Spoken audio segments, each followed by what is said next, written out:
grant lifecycle for really any grant across the state of Illinois kind of flows through the same process. First, you have the pre-award requirements.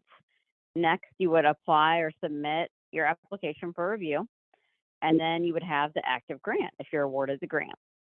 So we're going to walk through kind of each of these steps here and note kind of just some high-level things and where you can accomplish these tasks or where you can find any information in regards to these.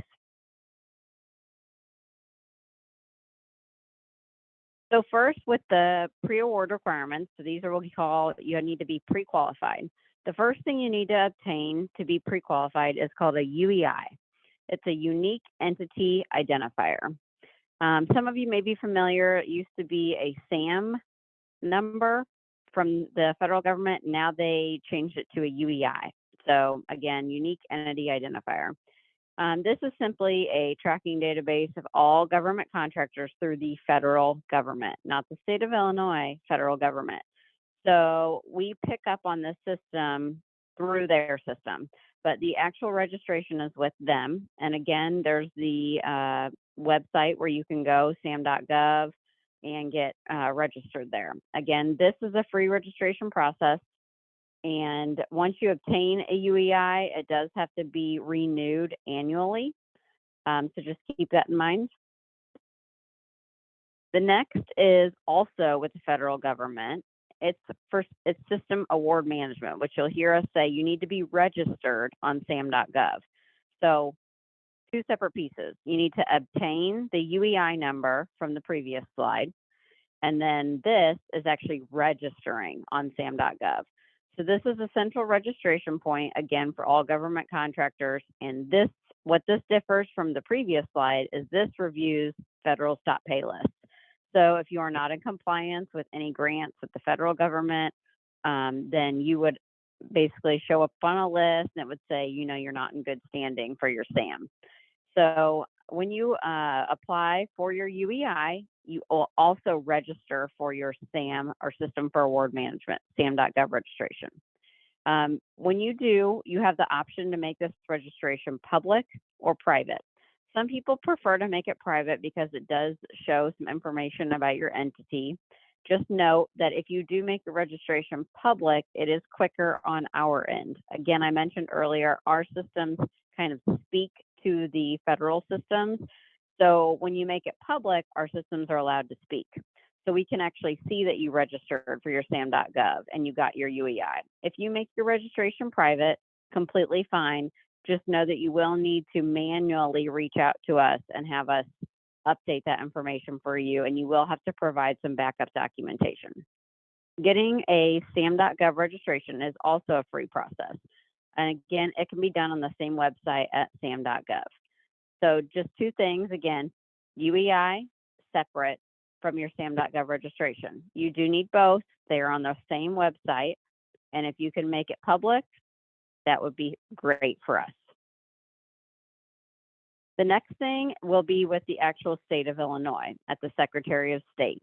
What this does is you have to register with the Illinois Secretary of State. You will get a file ID number and you will issue you a certificate of good standing. What this is that you are registered with the state of Illinois. You're verified that you can do business in the state of Illinois. And this, again, needs to be up to date, and this is also an annual process. You can do this and obtain the certificate of good standing at that internet web address there. This also will be automatically updated. I'll show you a screenshot here in a minute where these things are updated in our GATA portal. So again, this is an annual registration with the Illinois Secretary of State. You will obtain a file ID number and they will issue you a certificate of good standing. So getting into the state of Illinois grantee portal, you'll hear people call it the grantee portal, the GATA portal, the state of Illinois portal, all kinds of things. Portal is really the key word here. So what you will do when you want to register in the portal, and let me back up, you want to obtain your UEI first, your sam.gov registration, and your SOS registration, file ID, certificate of good standing. You want those three things before you go register in the portal. It makes things go a lot smoother. So after you obtain those 3 things from the previous slides, you'll go to the grantee portal. There's the web address, the grants.illinois.gov/portal. You're going to create an account. It will kick you back a verification email. Then you'll go back to the website and actually sign in. What you do from there is you'll read the terms and conditions, and you'll start entering this information. You'll enter the UEI, the SAM.gov registration, and your file ID from SOS. Then you'll create your grant account. From here, this is where you sign in and you kind of manage your account for your entity. So again, you want to make sure you keep up on those registrations annually. Once you're in the portal, you're in the portal.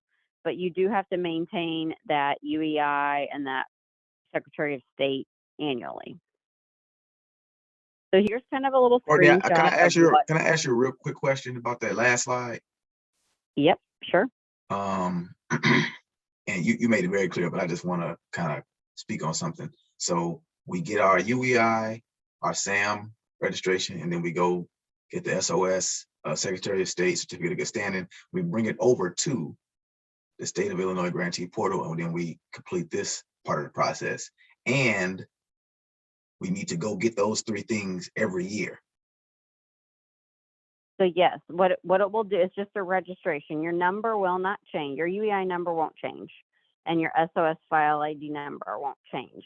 But they do have to be renewed annually. Got you. Okay. So when you register in the grantee portal, you have to type in these numbers, and they're alphanumeric. So it's easier for the system to, how do I explain this? Okay, so when you register in the grantee portal, if you're actually typing these things in as you're registering, it will automatically update. If you go in and make a grantee portal account before you have those things, then you have to manually go back in, and it won't let you enter a UEI once you register in the portal. Then you have to reach out to us, and we have to reach out to GATA, who's the overarching, body of government over all this, and we have to manually update everything. So it's easier to have those 3 things ahead of time before you go register in the portal, and then the process runs much smoother. Got you. And then we're not getting new ones every year. We're just going back to those other platforms to renew what we already have. Correct. And it should, I say should, it should update in the portal. Every once in a while, there are obviously technical glitches like any, computerized thing. But typically, if you register properly from the beginning and you keep up your annual registrations, everything just continuously updates properly. Gotcha. And now we need to renew this on a fiscal year calendar, or is this 1 year from when I first got my numbers? I need to renew it again. 1 year from when you got your registration. Yeah. Got you. Okay, perfect. Thank you so much. Okay. So this is the pre-qualification screen that you'll see in the portal. Again, after you have got your UEI, your SAM registration, and your SOS number, you've logged into the portal, you've created your account. This is what's going to pop up. Again, just to note, pre-qualification, what we mean by that is you must be registered and pre-qualified to apply for a grant. Again, this pre-qualification, this little screenshot you see is dynamic, and it's updated nightly like a normal computer system. So if for some reason you do let your Illinois Secretary of State registration expire, you'll see this here where it says not found right here. That's what will happen, and it will deem you not pre-qualified. Or if you failed to renew your SAM.gov account, it will also say UEI not found. So therefore, you're not pre-qualified when that happens. So you want to, again, keep these updated yearly to make sure that you're pre-qualified all the time. Again, it's automatically verified by the system, but it is always good to go in and check because there can be technical difficulties sometimes in computer systems. You can set up automated emails when the status changes. So that's something I'll get to here in a couple of slides. But in the GATA portal, you can add users. You can deem what notifications those users get. So it can be a pre-qualification status email, and you want it to go, maybe you're a one-person show, and there's always a rare occasion that an email might go to your spam folder. So we always suggest, maybe you put 2 email addresses, or maybe you put 2 different people in the system, just to make sure someone is getting those notifications, because occasionally emails can get lost, in the world of the internet. So just something to keep in mind. The Illinois Stop Payment List. So this will automatically update as a pre-qualification status in the portal after you've logged in. What this means, if you're on this list, it's basically that you're on this list because you have not met the terms of past grants with the state of Illinois. So this could be, maybe you didn't submit your audit, maybe you didn't submit your final grant paperwork closeout items, any kind of non-compliance. Again, you can sign up to receive notifications about this non-compliance prior to being added to the list. So we do usually give entities, I would say maybe a week or 2, trying to work with them on maybe their audit slate. Again, maybe they didn't submit their closeout paperwork, things like that. We do work back and forth with entities before we actually place them on this list. So just be sure that you have your contact information updated, because that's the email that we will be reaching out to. This is also dynamic. Everything in the portal is dynamic pretty much. So once you if you're not compliant and you're on this list, it's a statewide enforcement. So even if you're in non-compliance with a grant from DHS, then you cannot apply for a grant at DCEO. So again, it's across the board state of Illinois. So you need to make sure that you are submitting your reports properly and meeting all the terms of the grant, any active grants that you have. That way you can apply for other grants, modify any grant agreements, or receive new grant funds. And again, this is in the status, in that little box I showed on the previous slide. It will continuously tell you whether you are in good standing or not good standing. And then I just got one question about that, just to clarify something. So if a person has never received a DCEO grant or state of Illinois grant, they will not find themselves on a stop payment list. Is that correct? Yes, that's correct. Got you. So a lot of small businesses that have never received funding from the state, you wouldn't find yourself here. But this piece here speaks to me about this idea of free money.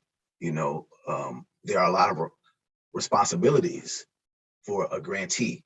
And if you don't honor those responsibilities, you may find yourself on the stop payment list. I would agree. Okay, so moving away a little bit from the pre-qualification, another piece of the pie here is called a Fiscal and Administrative Risk Questionnaire. You'll hear people call these ICQs. So this is also located in the Grantee Portal. This will be separate from that pre-qualification box, like if you keep scrolling down on the screen. This is also something that must be completed annually in the portal. What this does is it basically assesses your ability to manage grants, and it's used by all state agencies, the results. So just an example, very easily understandable is, there's a simple question in there that's, basically is the same person doing all the checks and balances of the books. Are you a one-person shop? Do you check, do all of your month-end statements yourself? Obviously with that comes a little bit of risk when there's only one person doing it. Room for error, room for, not following proper rules, and things like that. So what this does, it just allows us to assess your situation, really. The results of the questionnaire may result in specific conditions. It is not punitive whatsoever. All it does is help us mitigate risk and build your capacity as a grantee. So maybe if you are a one-person show, right, maybe we work with you on a monthly basis to review your expenditures and your month-end statements with a grant, because you don't have anybody to kind of bounce things off of and review those expenditures with, and make sure that you're categorizing them properly and you're using the money properly. So different things can pop up in this questionnaire. Again, not punitive whatsoever. We really just ask that you answer it honestly, because it helps us make sure that the grant will be fulfilled properly.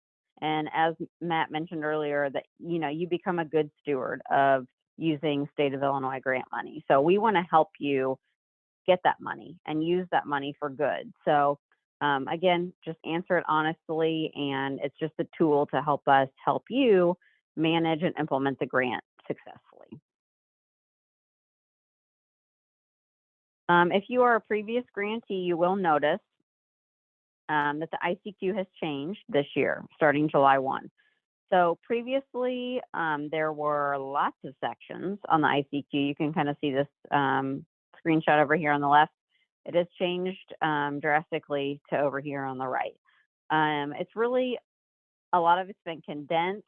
There were questions that were very, honestly, too similar in different sections. So they've just combined them. They've made it more simple, and it's really more effective in assessing, the risk in a business. So again, just pointing that out in case you hop in and you're like, whoa, this used to be a lot bigger. Did I do something wrong? You did not. It's just they've condensed it this year, and it will remain like that moving forward. So once you receive a grant from the state of Illinois, you may have some post-award requirements. This can vary from grant to grant. This can vary from agency to agency, but a few of the things that are typically consistent across the board are these reporting pieces. So the first one is the periodic financial report. At DCEO here, it is outside the grantee portal. You would work directly with your grant manager to submit those and review those and so on. Same with the periodic performance report, not submitted in the portal. You'd work directly with your grant manager. However, your audit pieces are submitted in the grantee portal. Your consolidated year-end financial statement, which you'll hear people call the cipher, and also any audits that you may be relative to submitting. So that could be any single audits. It just depends on the level of funding you've received and the type of entity that you are. So piggybacking on that, audit types and submission deadlines. Again, this can vary from entity to entity, just depending, again, dollar amount, type of entity, things like that. So this is a little matrix. You can kind of walk across wherever column and row you fall in here. Just know that one thing to know, in beginning this fiscal year, expenditures of direct federal awards are not to be included in the calculations of whether the GAS or GAGAS audits are required. So in the past they were. So this may change maybe what category you fall into and how much money that you've received. So it will only be state awards and federal awards passed through by the state to the subrecipient. So just keep that in mind when you're trying to figure it out. Also, another thing I'll show you on another slide, a little tidbit we have a lot of issues with, is to make sure that in the grantee portal, when you're registering your entity, it will ask you for your personal fiscal year end date. So state of Illinois fiscal year end date is June 30th every year. Now that doesn't mean that your entity has to follow the same calendar that we do for our fiscal year. Maybe your fiscal year ends on 12/31. Totally fine. Make sure that you enter that properly at the beginning when you're registering your entity in the grantee portal. I say that because that will trigger when your audits are due. So you will get notifications and reminders from the grantee portal that your audit is coming due, or it's due, in 2 months, so on and so forth. But it will only send you those notifications properly and accurately if you enter your entity's fiscal year properly in there. So when it asks for your fiscal year end date, use whatever is relative to your entity, not the state of Illinois. So as I just touched on right here, you'll see organization's fiscal year end date. This one just so happens to be the same as the state, but again, it doesn't have to be. Just know that that date right there triggers all audits. So just make sure that that is accurate. Again, I think I've said probably 10 times since the beginning of the presentation, but maintain current and accurate contact lists in the portal, whether that be just one person or 3 people or 10 people. I mean, we see it all. So make sure that you have the right people in the portal receiving the right notifications, because that will tell you maybe you're not pre-qualified, maybe something went wrong. You know, maybe your SOS registration expired or your audit is due. This will tell you, hey, your audit's coming due, you know, just a reminder. So again, just keep that contact list up to date. It will help you in so many ways. So just kind of an overview of the grant award process here at DCEO. The first thing that we do is any details of any application criteria will be outlined in a notice of funding opportunity. You'll hear people call that a NOFO. So notice of funding opportunity. That is always specific to whatever grant is being advertised at that time or that you're reading maybe to apply for. All notice of funding opportunities, so every funding opportunity in the state, can be found in the Catalog of State Financial Assistance. Again, keyword catalog here. So just think of that as a catalog of all funding opportunities. For each grant award process, a merit review committee is established for each grant to score the applications. So that can sometimes range from having actual program people to, I can tell you, I review applications. Like Matt kind of touched on earlier, we make sure that you're crossing your T's and dotting your I's. So I'm making sure that uniform grant application piece, I'm making sure that you signed it. It says it in the process, but a lot of people actually will fill it out and they just forget to sign it. So little things like that, just make sure that you're reading everything, and if it requires a signature, make sure you sign it.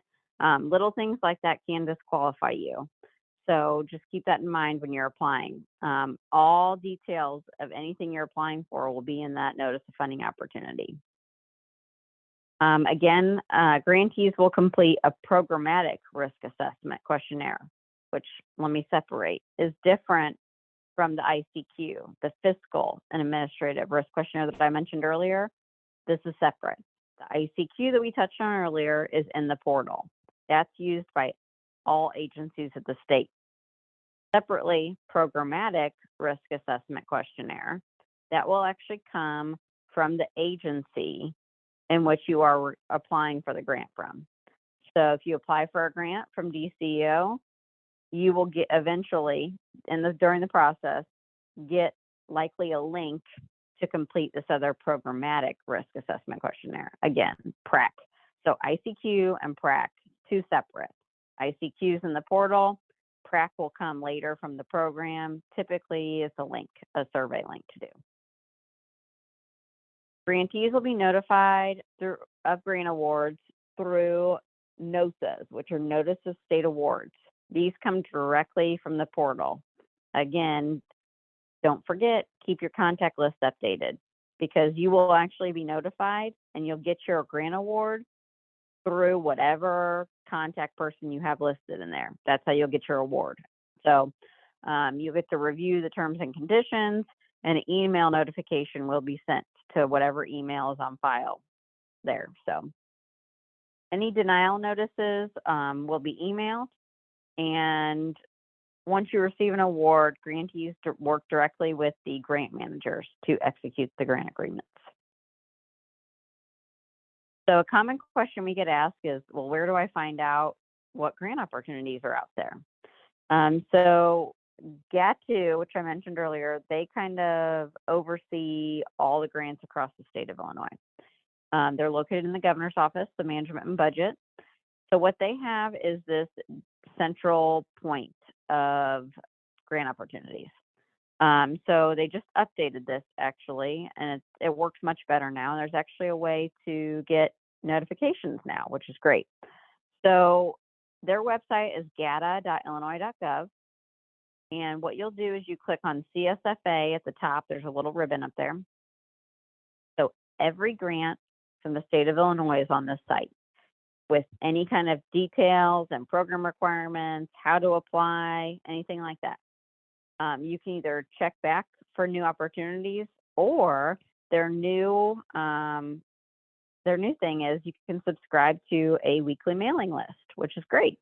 So you'll see it down here kind of at the bottom. To subscribe to a weekly mailing list of new opportunities, send a blank email message to this email address, and they will send you every week all the new grant opportunities across the whole state of Illinois.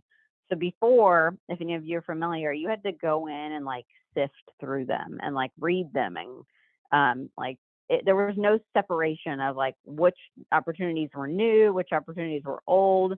It was not a great way to kind of sift through those. So again, awesome thing now, you can get weekly emails with all the new grant opportunities across the whole state of Illinois. So a grantee resource site. This site is very, very helpful in the sense that it walks you through the pre-qualification process, similarly to what I just did. But if you kind of want to, have it side by side next to you while you're doing the process, go to this nice long email address here, and it will take you there and it'll walk you through the process. So again, step-by-step pre-qual, and there's also a new user guide there that is put out by GATA, and it's a very helpful guide. Like what happens if I lose my password kind of thing. It walks you through step-by-step how to recover your password, or if you want to add people, or maybe you are a user, but you have 3 different businesses that you want to register in the grantee portal. And you're like, well, how do I do that? How do I have authority over 3 different businesses? It walks you through all those types of situations. So just keep that in mind. That new user guide answers a whole lot of questions, things like that. So this is just kind of I say high level overview, but it should just kind of highlight to you how important the information is in the NOFO. The NOFO contains all the information you need about the grant opportunity. Very, very minute details, high level details, everything. So I tried to break it down here to be high level. So it'll tell you what the program's about. It'll tell you how it's funded. Is it state money? Is it federal money? It'll tell you who's eligible. Maybe it's only for not-for-profits. All those things will be spelled out in here.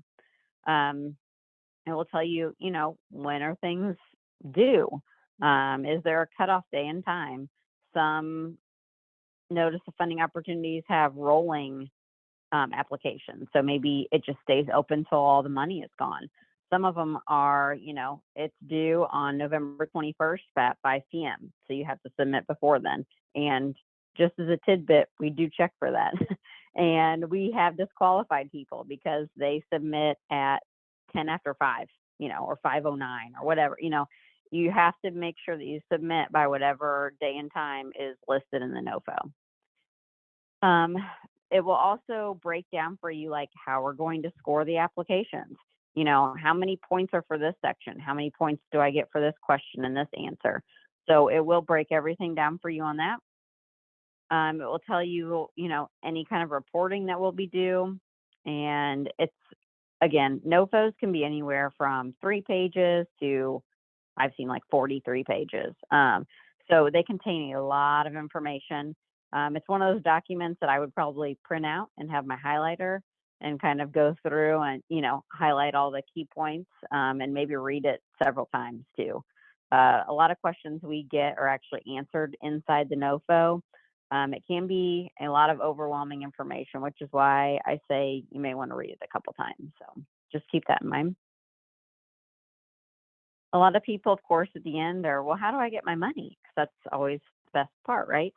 So state-funded grants are dispersed on a reimbursement basis. We do have the occasion where we can kind of give some working capital up front when the grant agreement is executed, but that's on a NOFO basis. So depending on how the funding opportunity is worded and what kind of activities are allowed, just really on a case-by-case basis. But you can sometimes find that information in the NOFO, and it will say, this is only a reimbursement basis grant type of thing. All grantees will be given a grant manager or assigned a grant manager. They will help you manage your grant, answer any questions, and also manage your outcomes with you. And that's I say high level, but I know it's a lot of overwhelming information of the pre-qualification registration process and kind of moving through, the awards and how you get your money. I put this email box here, the ceo.gata@illinois.gov. This is kind of our all-encompassing mailbox where if you have any questions, you have questions about, how do I register on Secretary of State? I can't get it to work for me, kind of thing. Email this mailbox. 99% of the time, you'll probably get me. But sometimes, if I'm ever out, sometimes other people kind of monitor it for me. So, but any questions, it can be about the program specifically. Maybe you have a question, is something an allowable expense? We've had the question like, well, if we host, a let's say conference, are we allowed to purchase food and drinks for people? And this is the grant that we have, or this is the grant we're seeking to apply for. We can answer all those types of questions. So again, any questions, no question is silly. So always feel free to email us at that mailbox. And that's all I have, Matt. Thank you very much, Courtney. Very thorough. Like you said, high level, but I think you hit all of the major points of GATA pre-qualification and registration. And we do have a couple questions in the chat, but I do want to just ask a couple of things for the sake of understanding. So first of all, this thing about grants, we hear a lot of interest and excitement, and Kelly and I, we talk about this a lot. People are very interested in grants because it's an opportunity to access capital and perform a certain task or function as a business. But grants is just one way to capitalize a business. Of course, there's equity that will come from the owners of the business. Then there's debt, which typically comes from an institution. And then you have a grant. So we're here talking about grants, and grants are important because they support certain activities that the grantor sees as significant, helpful, valuable. And whereas debt, you have interest that you pay back. Equity, perhaps you give some ownership of the company. With a grant, you have a lot of responsibilities for reporting and being accountable for the dollars that you receive. And one of those responsibilities was the audit that you mentioned, Courtney. So if a small business receives a grant from the state of Illinois, they are required to perform an audit. Am I correct? Not always. So let Okay. me go back up to that audit slide here. Okay. So this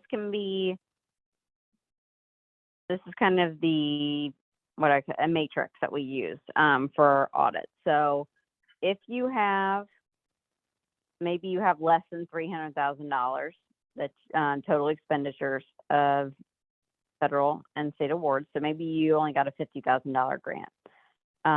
You would only, and say you're a not-for-profit, you would only submit an audit report if audit is conducted due to other requirements. So that could be possibly, maybe you had financial issues, throughout the grant or something. Okay. That would only be, like, as I mentioned, what I call them specific conditions. So that could be a result from your ICQ that, maybe you've been found to have fraud in the past or something. Mm-hmm. So we may require an audit of you. But typically less than $300,000, you would only submit the audit report if it's conducted due to other requirements. Got you. And what happens with that audit is you need to secure a vendor to perform this audit on your company and then produce the report from that vendor to the state. Am I right about that? Yep. Yep. Got you. Okay. And that audit is a pricey endeavor, just to kind of put it plainly. You know, if you have to get an audit, you have to pay an organization to assess your books and your finances, and they produce a report, and then you have to present that to the state. So like we just learned, $50,000 or less, maybe you don't have to have an audit, but something to just consider. If you apply for a grant from the state of Illinois and you receive those grant dollars, there may be a time when you have to pay an organization to audit your operation. That's just something to keep in mind and be important. And that's not a scare tactic or anything like that, but like I said, for the sake of awareness, it's important to understand that. Another thing I just want to touch on is the reimbursement nature of the grant funds. So, and Courtney, you help me if I'm off here, but if I got a $50,000 grant from the state, I got a notice of state award. We got all of that worked out. So I'm going to have to acquire the goods or products or staff up on the front end, and then I bring a record of those expenses back to the state and I'm reimbursed. Is that right?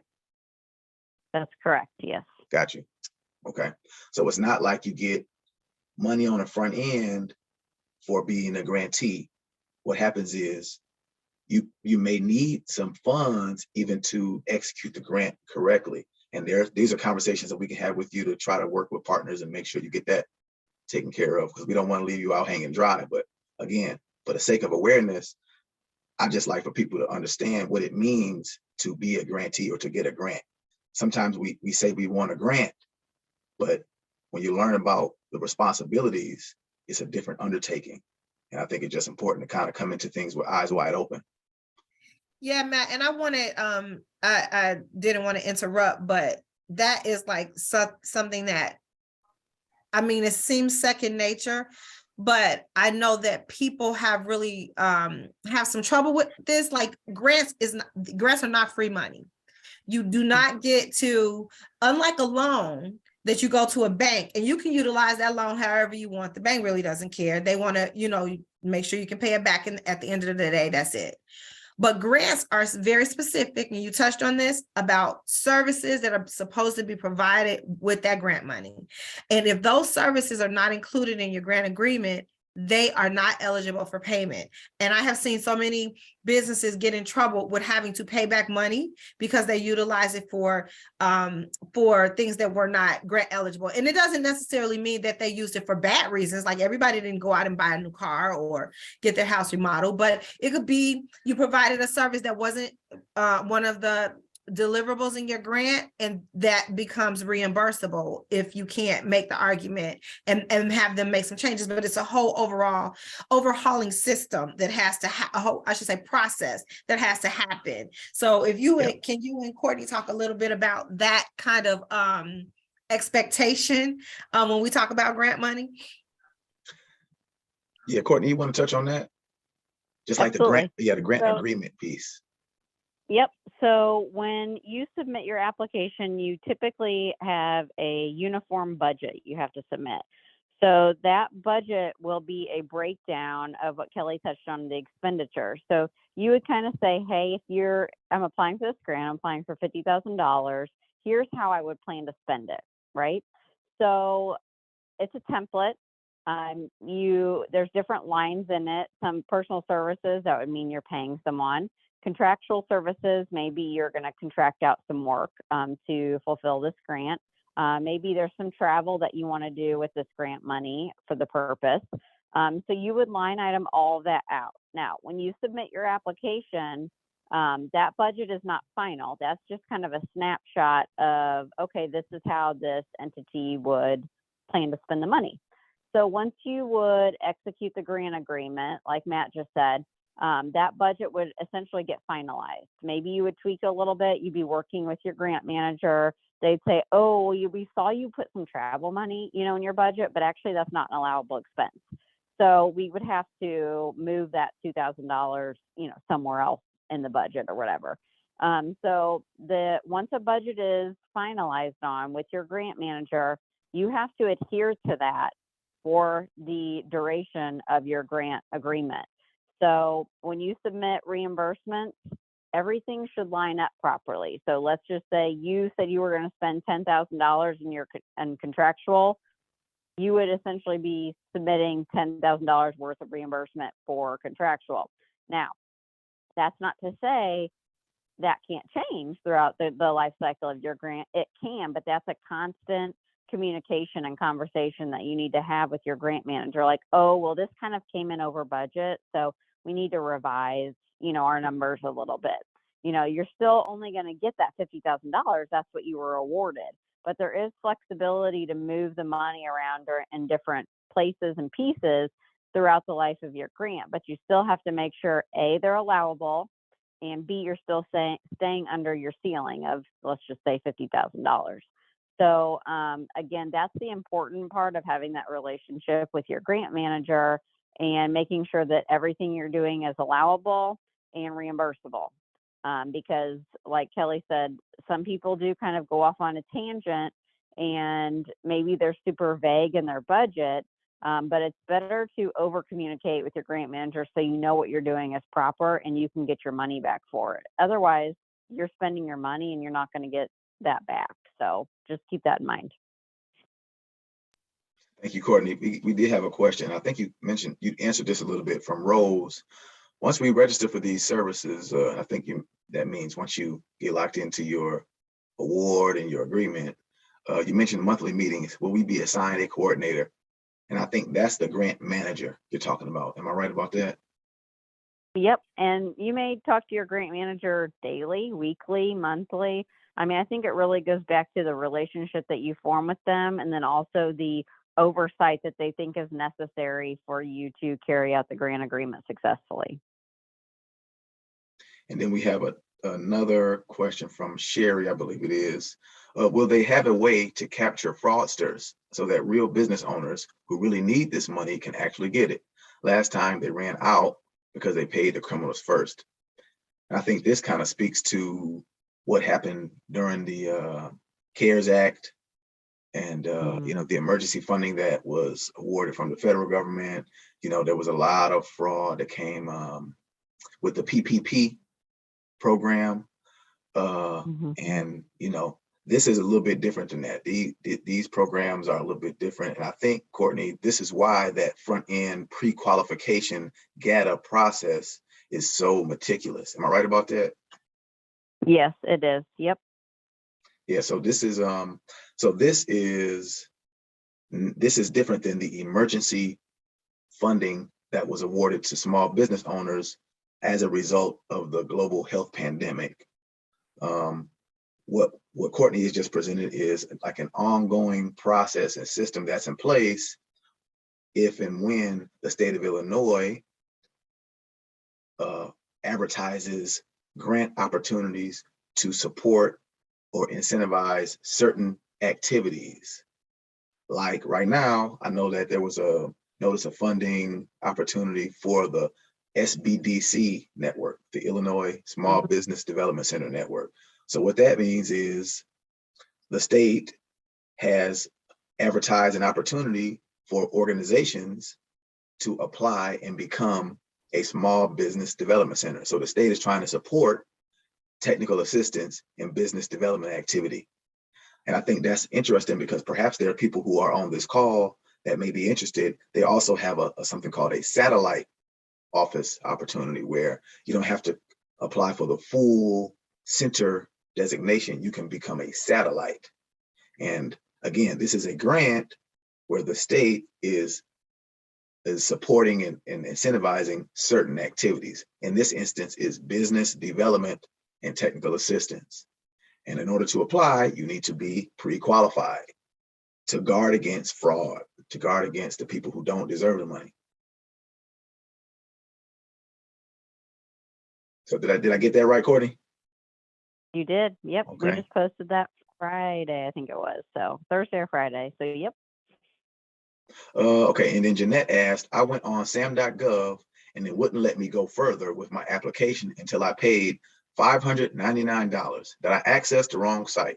Courtney, can you speak to that? Yes, you did. There are a lot of fraudulent sam.gov lookalike websites. So make sure that you are going to the proper one, and right here. Make sure you're going there. I can even show you what it looks like if you want. Yeah, please do. Let me share.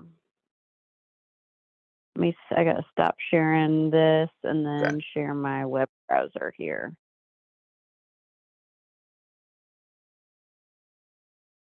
Okay.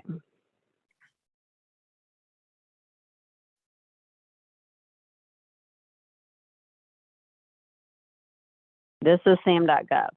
This is what it should look like. And you'll see right here, get started. Right there. So that's what it should look like. Now, this is the website where you can go get your UEI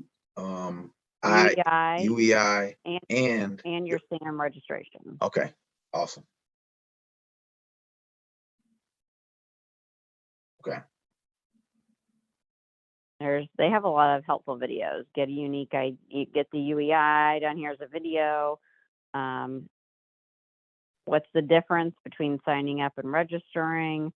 So all kinds of things. But you have right here, get started. That's what it should look like. Perfect. Thank you so much. Matt, we got one more question about, I'm sorry, Courtney, were you done? Yep. Okay, just trying to sneak everybody in before our time is up. We have another question. Are these grants available for new businesses who have not been able to get their LLCs yet? So what I'll say, and then I'll let Courtney speak. Again, we try to just like kind of paint the whole picture for you. Typically,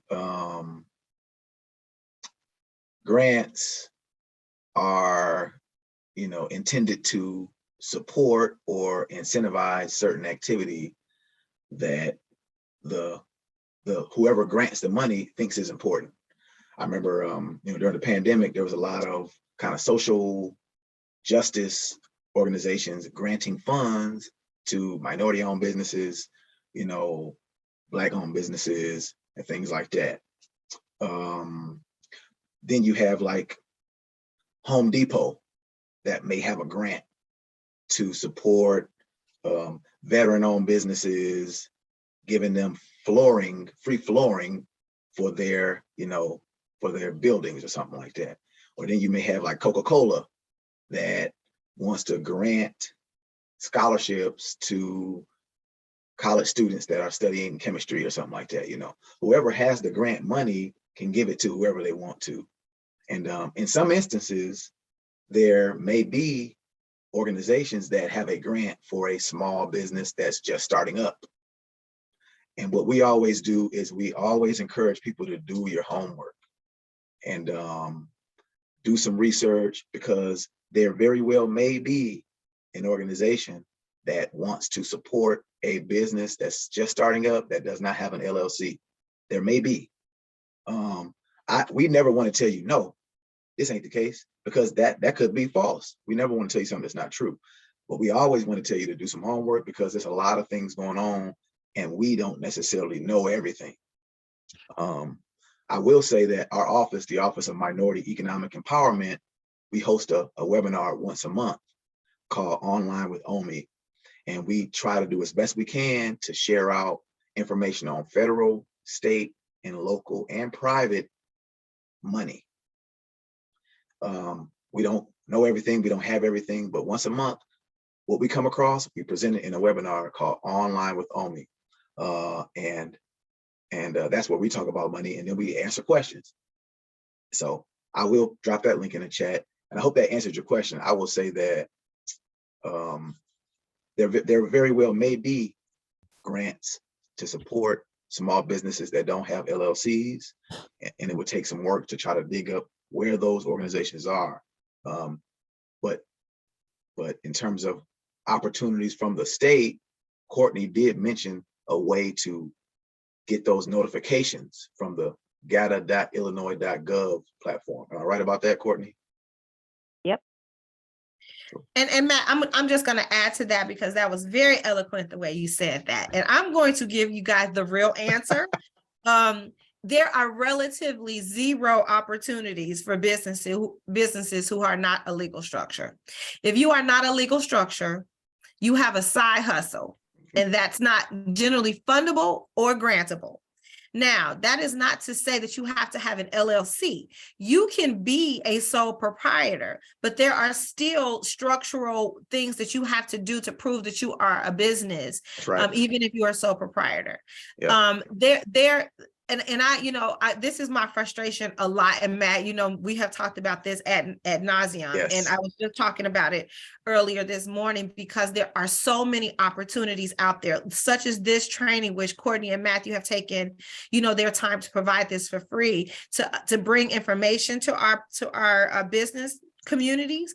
But there is also work that we have to do as business owners. You have to be a structured legal business with an EIN, with a separate bank account. All of these things have to be in place for us to be able to support you around these opportunities. It's no way around it. There's no reason why you can't have your LLC. You have organizations such as us at the Chicago Urban League. Diane's on the phone. Sandra's on here too. So my counselors are on here. Our directors are on here, and we will help you get your LLC, walk you through that process, and all those things. But we cannot help organizations that are not structured companies. It's just no way to do it. And so there are opportunities. There may be some coming up that are helping startup businesses. So you don't necessarily, a lot of these programs, they want to see like revenues, they want to see tax returns. And so there are some programs coming on board to help startup companies. There are some corporate partners who want to help startups. But even with that, you have to be a structured business. I can't say this enough. We can't, and so many people lost out on the PPP loans, which is, to Sharice's point, while all the other folks were able to get in here and get that money, but a lot of our businesses got left behind because they were not structured. And I don't know how else to say that. We say this almost every time we have one of these meetings and calls. You have to be a structured business, and we're more than happy to help you over here. We'll walk you through the LLC process. It literally takes 15 minutes at best to get through that process to get registered. But that's it, guys. That's just a hard truth. Matt always lets me bring the hard truth. He says the nice stuff, and I say the stuff like, "Come on, guys, let's get it together." Good cop, bad cop. That's right. No, but you kept it real. I appreciate it. I think that's why I tried to also talk about equity, debt, and grants. When you're starting up a business, the likelihood of you funding your business with all equity is going to be pretty high. On the front end, you're going to have to bootstrap it, what they say. Now, you may be able to get a microloan. You may be able to get a little bit of debt. And then the equity may come from friends and family. But on the front end, it's not going to be a full business plan. Yeah. It's only going to be a portion of what you're trying to operate, but you're going to have to bet on yourself. And you're going to have to sacrifice. You're going to have to sacrifice. I tell people all the time, I've been saying this for years. My husband works for the Internal Revenue Service. I've been saying this for 100 years. Like, the government is not in the business of creating your business for you. Come on now. Come on. The government is in the business of working with organizations and businesses to solve problems. So if you're solving a problem, they're willing to say, okay, well, let me give you some money to help you solve this problem in a bigger way. They're not sitting around saying, oh, let's help people start their businesses. That does not happen. You have got to be able to start your business and run your business in a sustainable way before other people are willing to bet on you. Like Matt just said, you got to bet on yourself. That means that you gotta bootstrap it. You might have to not pay a bill, if it means that you got to get this stuff done. I mean, that's the real, guys. Like, you have to sacrifice to get this going. And if there are ways that, that folks can support that, Absolutely, absolutely. That, you know, we'll research those ways and make sure that we get them to our, you know, our constituency. But we, you know, at the end of the day, we have to create sustainable businesses, and which is why we spend a lot of time around, not so much time around business planning, but around talking about who are your customers. Are you creating something that folks want to buy? There you go. You know, let's start with that. If you are, then, you know, and you have a sustainable business, then we can find people who can support that work. But we got to do the work up front. That's right. And I think that the business owners and the support organizations and the stakeholders and the champions that are on this call right now, you know, the approach me, you know, Kelly and I, we talking about this. Nobody's coming to save us, but the talent and the energy that you all have is what it's going to take to change our community. That's right. As an entrepreneur, a problem solver, you're solving somebody's problem to the degree where they're paying you. And when you can find that cadence in terms of price, service, and quality, where they keep paying you, you can grow something to create jobs, to change the neighborhood, to start supporting certain activities in your community, and take back what's yours. And I think that's what we are here to do right now. All of us are here on this call to just kind of equip you with a little bit of information that could lend itself to your business success. Andrea has her hand up. Andrea, can you put your question in the chat? I'm turning off people's videos because I don't want it to get confusing for everybody. So can you put your question in the chat and we can certainly answer it there? And while she's doing that, I'm just letting everybody know that this was recorded. Yep. We will get it out to everybody. We're going to try to get everyone's email that you put in the chat. However, it would be so much easier if everybody would email me and I can send it out. My email address is kevans, EVANS, at chiul.org. That's CHIUL.org. And as soon as we can get this video downloaded from the cloud, it takes a minute on Zoom, but as soon as it downloads, I can get it out to everybody. And yes, I'll put my email address in the chat. Also, Matt, there was a question for people who wanted to reach you. Can you tell us your email address and put it in the chat as well? Absolutely. I'll do that right now.